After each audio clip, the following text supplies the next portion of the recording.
How and why did you decide to write an anti-Islamic book? How was your life in regards to faith? What did you believe in? What was your heaviest and most regretful expression that you used for Islam? What was the reaction people around you when you became Muslim? I thought to myself, Islam is a lie. Islam is a danger. I got over 2,000 death threats. And in the end, I decided to write an anti-Islam book. God, give me a sign so that I 100% sure know this is the way. I couldn't sleep for it for 2 days. I couldn't accept it. It was so strange. Assalamu alaikum, Brother Joram van Klaveren. Thank you for accepting our invitation, and we are happy to have you with us. I want to first ask you, who is Joram? Walaikum salam, Ahmed.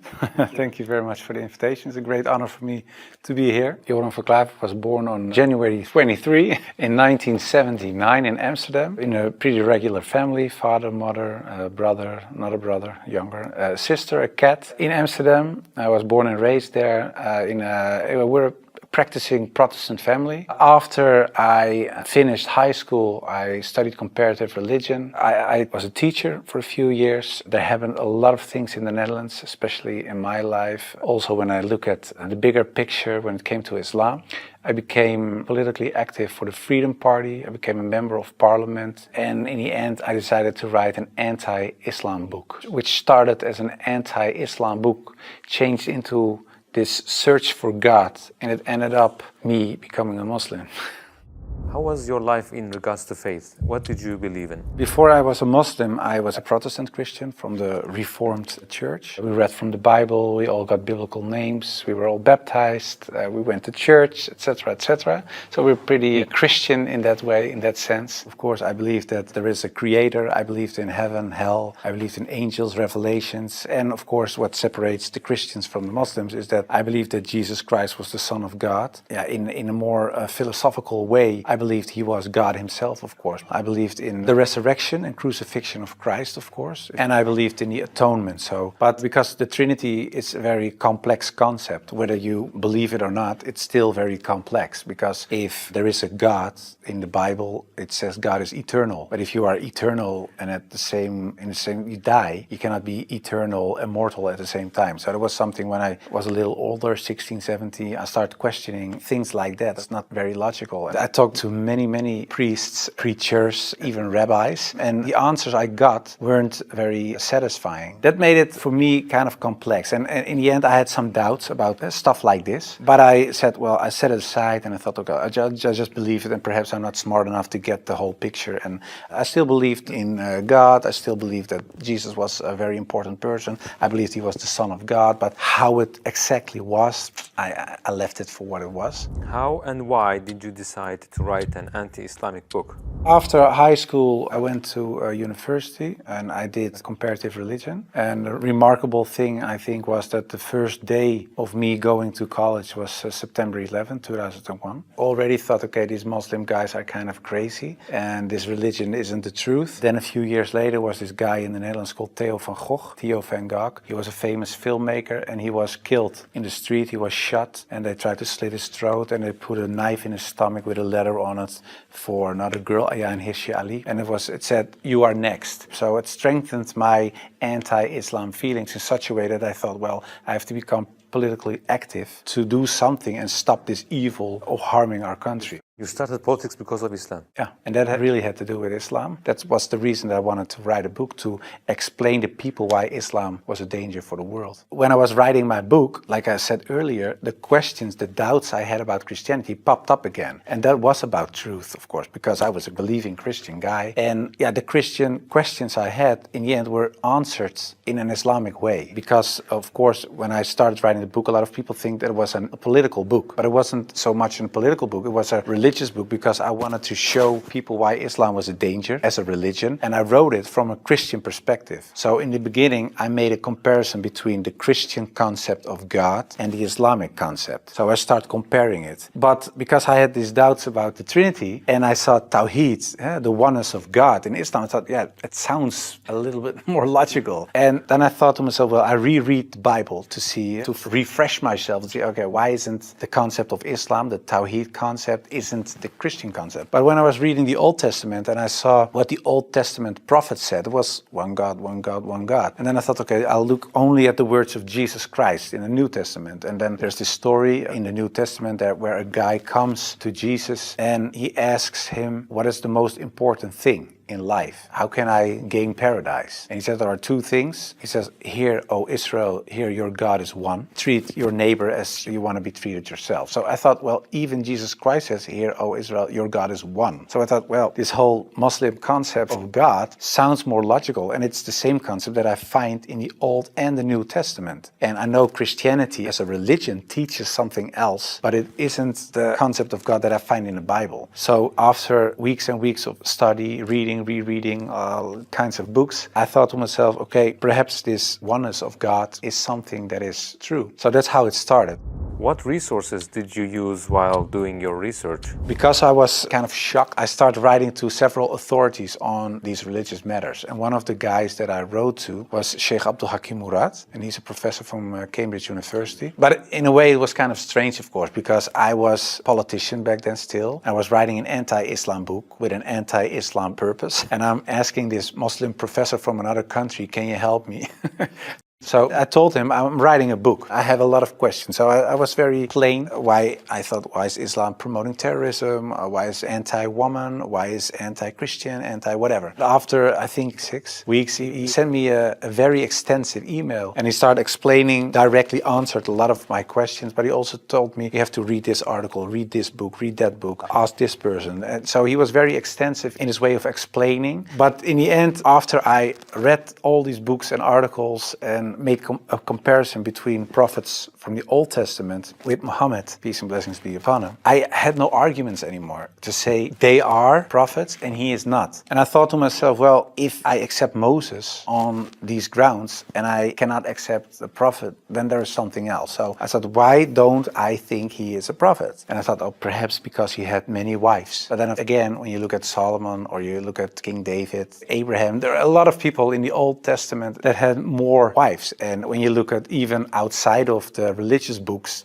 culturally in Europe, in Africa, Asia, everywhere, there were men with several wives for several reasons. So I thought to myself, well, that cannot be a reason either. So one by one, all these reasons fell. And in the end, I thought, well, I have to say all of them are not prophets. But I didn't believe that because I thought, well, the things they did, they said, the miracles that happened, etc., they were confirmed in what they said and what they did. So they are. And then I said, well, then I have to accept that Prophet Muhammad perhaps is a prophet too. So I was doubting it. So first I thought, well, it's the most evil person I know because of the history. Then I said, well, perhaps it's not that evil, but he's not a prophet. And in the end, I started doubting, perhaps he is a prophet. Yeah, that took, of course, me reading a lot of books again. And the one thing that I think was very wise of Abdul Hakim Murad to say was, he said, well, the books you read about with the anti-Islam arguments are written by non-Muslims. He said, if you want to know more about Christianity, you don't read books from atheists. You start reading the books from the Christians. Why do they believe this? What are the arguments? So that you have to do the same with Islam. So start reading Islamic books from Islamic teachers, from Islamic scholars, etc. And then you can see, if you compare the books on the same topic of people who are Muslim and wrote those books and non-Muslim, you can see where they took the wrong turn, where they translated words in the wrong way, sometimes perhaps even not on purpose, but just because they didn't know, where things are added, where things left out of it. So, and in the end, you see there's this other religion almost created because of all these things. And that's what I did. And that's what I also did with the life of the Prophet, because I read a book from Martin Links, The Life of the Prophet, based on the earliest source of Muhammad. And it was written, of course, by a convert. And his way of reasoning, his way of telling, his way of writing appealed to me because it's culturally the same thing. How do I approach a certain topic, etc. And it was the first time that I saw him not so much as a warlord, because that's the picture I had in my mind, but I saw him as a father, and I saw him as a friend and a teacher, and so much more. And so, yeah, I saw the person and his character, and I said, well, I can say a lot, but I cannot say that this is not a good man. So his character persuaded me to read more and to want to know more.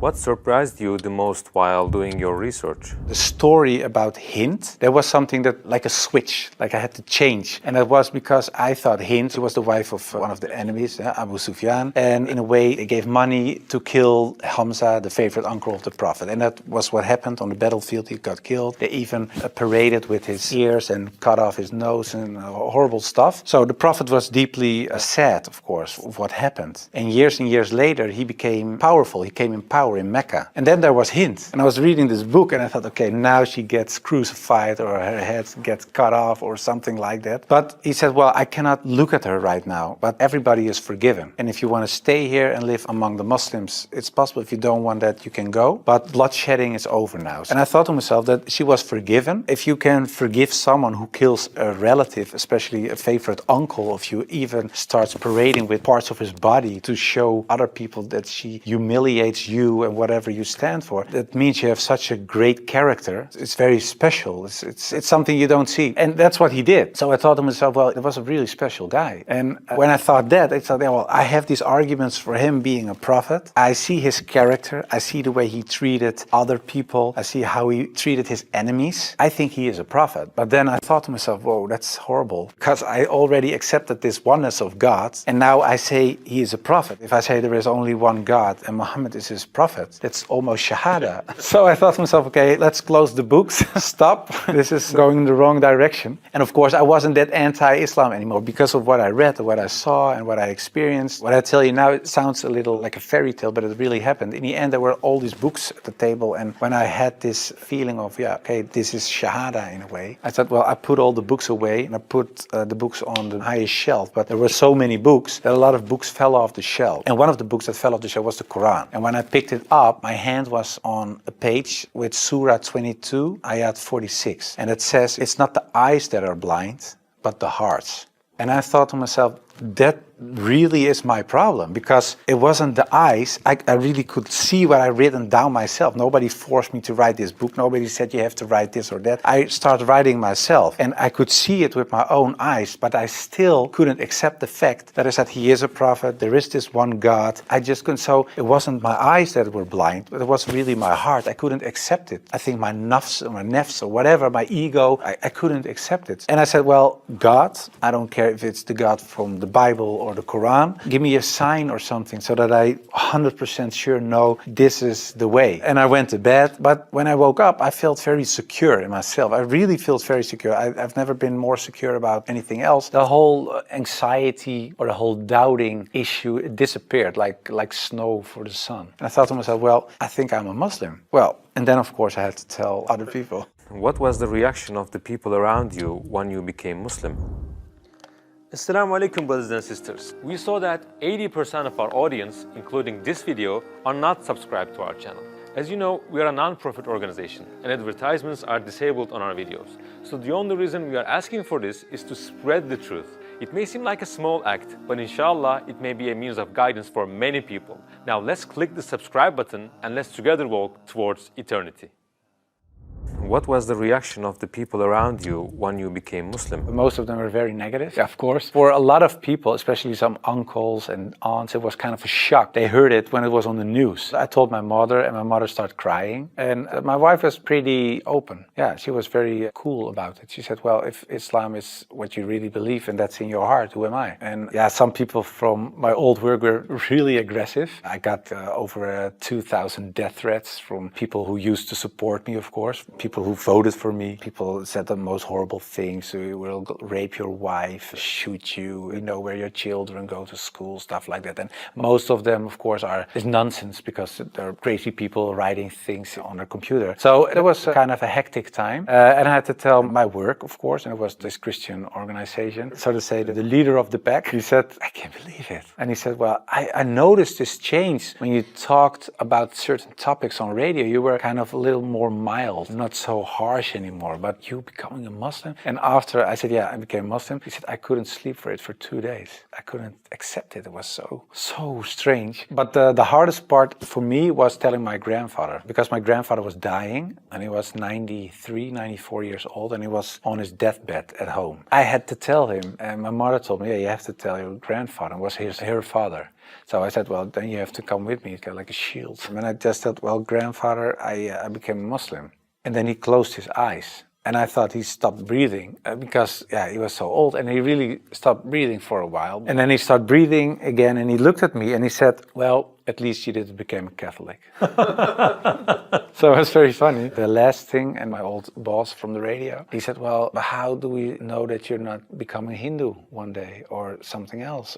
And I told him, well, I never chose a religion. One time, and it was when I became a Muslim. Before that, I didn't choose my religion. I was born in a Christian family. I was raised in a Christian way. And I'm very grateful for all the good things that it brought me. But it was not my decision. And the only time I made a decision was me becoming a Muslim. And it was the most, like I said, I think the most important decision I made. And it was the most rational decision I made. I never took years and years to decide one thing, only becoming a Muslim. How did you feel when you made your first salah? It's, of course, a beautiful moment, but very strange as well. Because as a Christian, you're not used to pray like that. You pray with your hands together and perhaps on your knees in front of your bed or something. But I think it's very beautiful that you really prostrate. So you really bow down in the deepest way for your Lord. So that's a very humbling, beautiful thing, I think. And that, yeah, it made me feel very happy. What were the 3 biggest challenges you faced when you converted to Islam? Well, becoming a Muslim, of course, was a big challenge because I had to tell the world and family, and that was a big challenge. The part of thinking that it would be very hard to become a Muslim because, especially as a Protestant Christian, there aren't so many things you have to do in a religious sense. As a Muslim, in terms of practice, so it is required to pray 5 times a day. It's required to eat in a certain way. It is required to think in a certain way. You have to be the best in a way every moment because of your relation with your Creator and because of the fact that you have to pray 5 times a day. It's a constant reminder in a way of the Creator. So that makes you much more aware of the fact that you have a Lord than as a Christian. That's how I experienced it. And I thought to myself, whoa, 5 times a day praying, I cannot do this, I cannot do that, I have to do. So that made it hard in the head. But after I became Muslim, it wasn't hard at all. Are you raising your kids as Muslims? Well, you try, of course. I don't know, when you're really raised as a Muslim, I think it's a very difficult job, especially in these times. Of course, when I married, I wasn't a Muslim. You promise in a way that you raise your children as Christians. So after I became Muslim, I'm not raising my children as Christians, of course. If the kids have questions about Christianity, they ask my wife, they get Christian answers. And if they come to me, they get Islamic answers. But most of the time, she says, ask your father. And my wife cooks halal for everybody. So that's very sweet. She says, well, I'm not going to cook 5 meals. So everybody eats the same. You want halal, everybody eats halal. So in a way, it's like an organic process. What was your heaviest and most regretful expression that you used for Islam?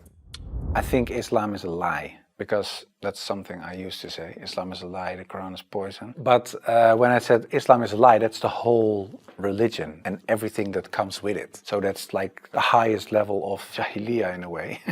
Yeah, that's something I regret because it was like an umbrella and everything else was under this concept of Islam is a lie because that was the core thought. And of course, I do blame myself and I know there are a lot of people out there not practicing Muslims that do so. And in a way, I understand it because in a political sense and in a social, cultural sense, everything I said and done is still there. I sometimes even hear arguments from people in my old party that I offended in a way. Yeah, that's something that bothers me, and that's one of the reasons that we founded an organization. It's called the IXC, Islam Experience Center, and we go to schools, primary school, high school, college, universities, but also to departments of the government, other social organizations, churches, to take away misconceptions about Islam, to share the message, to show Islam in its true colors, and we do it by virtual reality with the glasses, so it's a very fun experience as well. And we try to erase in a way the things I said and done in the past. How should people research about Islam? Do you advise just searching at Google? No, I would certainly not advise Google. It's the last thing I would advise. I said shut down the computer. No, I think it's very important that people read books, real books with pages and stuff. I would recommend Muhammad, His Life Based on the Earlier Sources of Martin Link's, the book I talked about earlier. It's a green book. And I think it's very important for people not just dive into the Quran, because it's a very complex book. And if you don't have anybody who can teach you what you read, especially most of the people who don't know anything about Islam are not fluent Arabic, classic Arabic speaking people.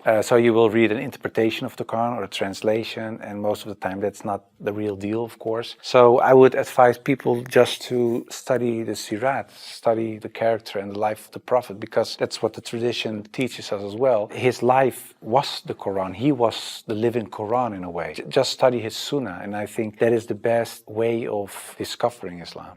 What would you like to say as your final comments? I became much more happy after I became Muslim. So I would like to invite everybody to become Muslim, just because it brings peace to your soul and peace to your heart. It is the truth. It resonates with heart and soul. At least look at it from an Islamic perspective. Try to read and study the life of the Prophet. Try to understand what the Muslims believe. Not so much the behavior of Muslims, because there are a lot of Muslims that don't live like Muslims, including myself. I don't always live like a Muslim. I should, we all do, but you should look at the example of all examples, and it was the Prophet. And if you study his life, perhaps you find guidance that leads you to the truth.